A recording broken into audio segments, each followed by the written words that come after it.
ಈಗ ತಾಯಂದಿರದಾರ ನನ್ನ ಬಹಳ ಅನುಭವದೊಳಗೆ ಏನು ಅಂದ್ರೆ ಯಜಮಾನಿಗೆ ಬಹಳ ಕಿಟಿ ಕೊಡ್ತಿರ್ತಾರೆ. ಮನಿ ಕಟ್ಟಿಸ್ಬೇಕು, ನಮಗೊಂದು ಮನಿ ಆಗಿಲ್ಲ. ಅಲ್ಲ, ನೋಡ್ಬೇಕಲ್ಲ ಎಷ್ಟು ಸಾಲ ಐತಿ, ಎಷ್ಟು ಸಾಲ ಮಾಡಬೇಕು, ಎಷ್ಟು ಸಾಲ ಮಾಡಿದ್ರೆ ನಮ್ಮ ಮನಿ ಮುಗಿತೈತಿ ಅನ್ನೋದು ಗೊತ್ತಿರ್ಬೇಕು. ನಮಗೆ ಬಹಳ ಸಾಲ ಮಾಡಿ ಮನಿ ಕಟ್ಟಿಸ್ತೀವಿ, ಸಾಲ ತೀರ್ಸಕ್ಕಿದ್ದ ಮನಿ ಮತ್ತ ಮಾರ್ತೀವಿ, ಮನಿ ಹೋಗ್ತೈತಿ, ಸಾಲ ಉಳಿದಿರ್ತೈತಿ. ನಮಗ ಸುಜ್ಞಾನದಿಂದ ನೋಡ್ಬೇಕಷ್ಟೇ ಎಷ್ಟು ಸಾಲ ಮಾಡಿದ್ರೆ ನಮ್ಮ ಮನಿ ನಡೀತೈತಿ. ಈಗ ಒಂದು ಶಬ್ದ ಬಳಸುದಿಲ್ಲ ನೀವು, ಆ ಹುಡುಗಿ ಕಾಲ್ಗುಣ ಚಲೋ ಐತಿ ಅದರಿಂದ ಮನಿ ಎತ್ತು ಅಂತೆ. ಕಾಲ್ಗುಣ ಅಂದ್ರೆ ಏನು? ಕಾಲ್ಗುಣ ಅಂದ್ರೆ ಕಾಲಾಗಿರುವುದಿಲ್ಲ. ಕಾಲ್ಗುಣ ಅಂದ್ರೆ ನಮ್ಮ ಯಜಮಾನಿಗೆ ಎಷ್ಟು ಸಂಬಳ ಐತಿ, ಎಷ್ಟು ದುಡಿತಾನ, ನಾ ಎಷ್ಟು ಸಾಲ ಮಾಡಿಸಬೇಕು, ಎಷ್ಟು ಸಾಲ ಮಾಡಿದ್ರೆ ನಾವು ತೀರಿಸ್ತೀವಿ, ನಮ್ಮ ಮಕ್ಕಳ ಸಾಲಿಗೆ ಎಷ್ಟು ಇಡಬೇಕು. ಹೀಗ ಕಾಲಕ್ಕೆ ತಕ್ಕಂಗೆ ಕಾಲವನ್ನು ನೋಡಿ ಬದುಕೋ ಗುಣಕ್ಕೆ ಕಾಲ್ಗುಣ ಅಂತಾರೆ ಹೊರತು ಕಾಲಾಗಿರುವುದಿಲ್ಲ. ಹಿಂಗಿದ್ದವ್ರು ಮನಿ ಹೇಳತ್ತವ ಅಷ್ಟ. ಅದಕ್ಕೆ ಕೆಲವಂ ಸುಜ್ಞಾನದಿಂ ನೋಡುತ್ತ, ಕೆಲವಂ ಸಜ್ಜನ ಸಂಘದಿಂದ ಅರಿಯಲ್, ಕೆಲವಿಷ್ಟು ಸಜ್ಜನರ ಸಂಘದಿಂದ ಅರಿಯುವುದು. ಯಾರು ಸಜ್ಜನರು ಅಂದ್ರ ಯಾರ ಹತ್ತಿರ ಕುಂತ್ರ ಸಮಾಧಾನ ಆಗ್ತೈತಿ ಅವರ ಸಜ್ಜನರಷ್ಟೆ. ಯಾರ ಹತ್ತಿರ ಹೋಗಿ ನಾವು ಕೂಡೋದ್ರಿಂದ ನಮ್ಮ ಮನದ ತಾಪ ಕಡಿಮೆ ಆಗ್ತೈತಲ್ಲ ಅವರಿಗೆ ಸಜ್ಜನರು ಅನ್ನಬೇಕು. ಸಜ್ಜನರ ಸಂಘದಿಂದ ಕೆಲವಿಷ್ಟು ಅರಿಯುವುದು. ಇಡ್ಲಿ ಇತ್ತಂತೆ, ಇಡ್ಲಿ ಬೆಂಕಿಗೆ ಕೇಳತ್ತಂತ, ನಾನು ನಿನ್ನಂಗ ಕೆಂಪಗಾಗಬೇಕಲ್ಲ, ಏನು ಮಾಡ್ಬೇಕು? ಅವಾಗ ಅದು ಬೆಂಕಿ ಏನು ಮಾಡೋದು ಬೇಡ, ಸುಮ್ಮನೆ ನನ್ನ ಜೊತೆ ಇರೋ ಕೆಂಪಗಾಕಿನಿ ಅಷ್ಟ, ಏನು ಮಾಡೋದು. ಒಂದು ಬಿದಿರಿತ್ತು, ಒಂದು ಬಿದಿರ ಕಟ್ಟಿಗೆ ಆಯವನ ಕೈಯಾಗ ಸಿಕ್ಕಿತು ಅಂದ್ರ ಸುಟ್ಟು ಬೂದಿ ಆಗ್ತೈತಿ. ಅದೇ ಕೊಳಲು ಮಾಡೋವನ ಕೈಯಾಗ ಸಿಕ್ತು ಅಂದ್ರೆ ಅದೇ ಬಿದಿರು ಕೃಷ್ಣನ ಕೈ ಸೇರ್ತೈತಲ್ಲ. ಯಾರ ಸಂಘ ಮಾಡ್ತೀವಿ ಅನ್ನೋದ್ರ ಮೇಲೆ ಜೀವನದ ಬೆಲೆ ಇರ್ತೈತಿ. ಈಗ ಒಂದು ಹಾವ ಇರ್ತೈತಿ. ಹಾವ ನಿಮ್ ಮನ್ಯಾಗ ಬಂದ್ರೆ ಹೊಡಿತೀರಿ ನೀವು, ಅದನ್ನ ಹೊಡೀರಿ ಬಡಿಗೆ ತೊಂಬರ್ರಿ ಅನ್ನೋದಿಲ್ಲ. ಮನ್ಯಾಗ ಹೆಣ್ಮಕ್ಳು ಅಂತಿರ್ತಾರ ಅವ್ರು ಗಂಡ್ಮಕ್ಳಿಗೆ. ಈಗ ಹಾವು ಬಂತ್ ನೋಡ್ರಿ, ಯಾರ ಹೊರಗೆ ಗಂಡ್ಮಕ್ಳಿದ್ರ ಕರ್ರಿ ಅಂತಿರ್ತಾರ ಅವ್ರು. ಅಂದ್ರೆ ಇವ್ರ ಲೆಕ್ಕದೊಳಗೆ ಇದು ಗಣಮಗನ ಅಲ್ಲ. ಹಾವು ಬಂದೈತಿ, ಯಾರ ಗಂಡ್ಮಕ್ಳಿದ್ರ ಕರೀರಿ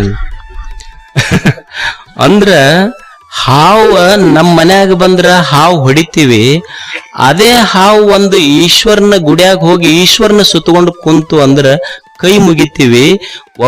ಒಂದ ಸಿಕ್ಕಾಗ ಹೊಡೆದೀವಿ, ಈಶ್ವರನ ಹತ್ರ ಹೋಗಿ ಕುಂತ ಕೈ ಮುಗಿದೀವಿ. ಅಂದ್ರೆ ನಾವು ದೊಡ್ಡವರ ಸಂಘ ಮಾಡಿದ್ರೆ ನಮಗ್ ಕೈ ಮುಗಿತಾರ, ಒಬ್ಬನ ದುಷ್ಟರ ಸಂಘ ಮಾಡಿದ್ರೆ ಬಡಿತಾರ ಅನ್ನೋದು ಗೊತ್ತಿರಬೇಕು ನಮಗೆ. ಒಳ್ಳೆಯವರ ಸಂಘ ಅದು ಬಹಳ ಮುಖ್ಯ.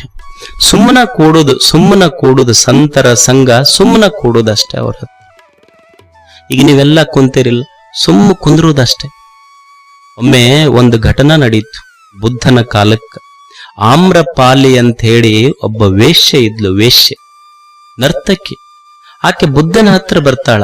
ಬುದ್ಧನ ಹತ್ರ ಬಂದು ಬುದ್ಧನಿಗೆ ಕೇಳ್ತಾಳ, ಬುದ್ಧ, ನಾನೊಬ್ಬ ವೇಶ್ಯೆ, 1,000 ಯುವಕರ ಮನಸ್ಸುಗಳನ್ನು ಕೆಡಿಸಿದ್ದೇನೆ.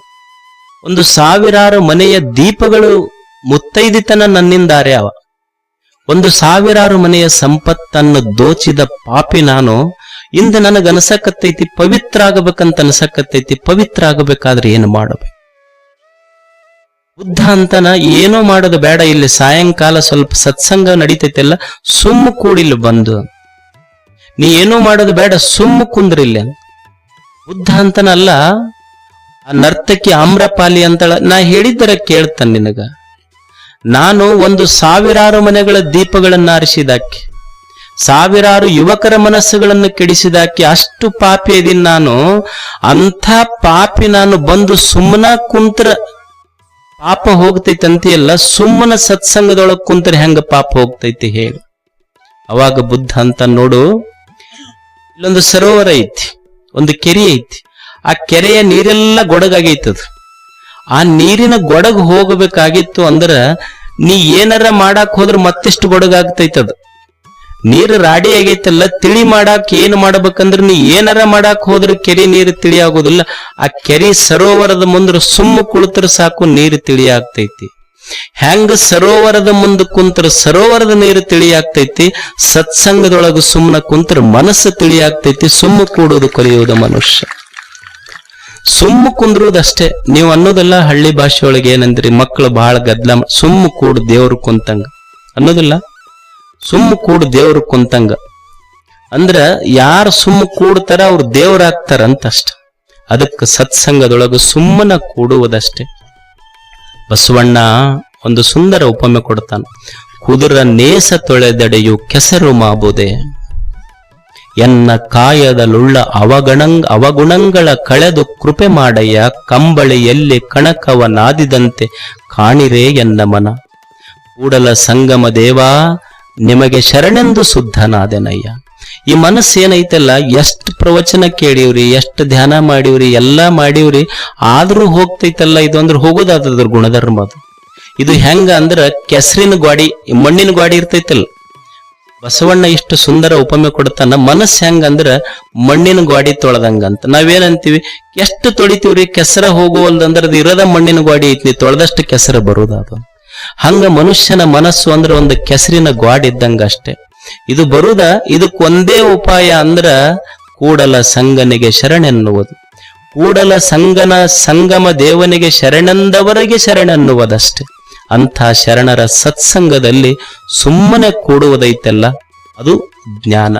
ಏನೂ ಕಲಿಬೇಕಾಗಿಲ್ಲ. ಅವು ಎಷ್ಟೇ ಪಾಪಗಳಿರಲಿ, ನಮ್ಮ ಎಷ್ಟೇ ದೋಷಗಳಿರಲಿ, ದುರ್ನಡತೆಗಳಿರಲಿ, ಮೊದಲು ಕಲಿಯುವುದೇನು ಅಂದ್ರೆ ಸುಮ್ಮ ಕೂಡುವುದಷ್ಟೇ. ಒಬ್ಬ ವ್ಯಕ್ತಿ ಒಂದು ಶಕ್ತಿಯಾಗಿ ಬೆಳಿಬೇಕಾದ್ರೆ ಸದ್ವಿಚಾರ, ಸತ್ಸಂಗ ಇದು ಬಹಳ ಮುಖ್ಯ.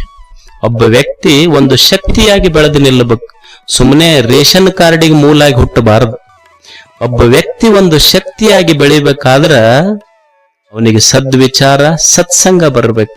ನನಗೆ ಯಾರು ಒಂದು ದಿವಸ ಅಪಮಾನ ಮಾಡ್ಯಾರ, ನಿಂದೆ ಮಾಡ್ಯಾರ, ಚುಚ್ಚು ಮಾತುಗಳನ್ನಾಡಿ ಗೆಟೌಟ್ ಅಂದಾರ, ಅವರ ಒಂದ್ ದಿವ್ಸ ನನ್ನ ಕಟೌಟ್ ನಿಂದ್ರಿಸಿ ನನಗೆ ಕರೆದು ಕೂಡಿಸಬೇಕು. ಹಾಗಾಗಬೇಕಲ್ಲ ಮನುಷ್ಯ.